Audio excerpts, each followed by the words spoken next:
Conte, perché la scelta di Flavio Tosi? Innanzitutto perché è un amico, ma un amico che sa come si amministra decidendo.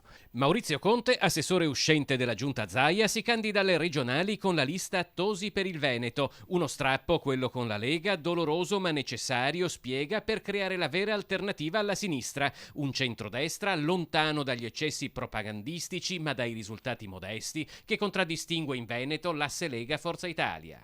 Cosa vi differenzia di più dall'altra coalizione di centrodestra? Beh, innanzitutto quella che è la capacità di Flavio di decidere. È questo un aspetto importante su cui Flavio ha dimostrato sia a Verona sia quando è stato anche assessore alla sanità che quelle scelte che ha fatto le ha portate avanti in tempi certi. Un esempio che non possiamo ammettere è quello della mancanza che c'è stata nella realizzazione ad esempio dell'ospedale di Padova.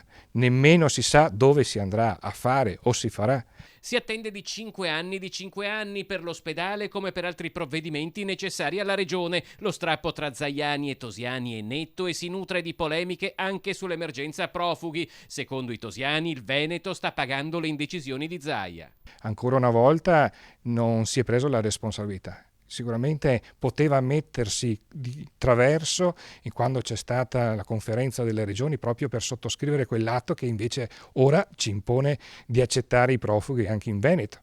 È una scelta politica, è una scelta di posizione, anche di contrapposizione nei confronti dell'Europa, ma bisogna avere, possiamo dire, le palle per farlo e in politica Flavio le ha dimostrate.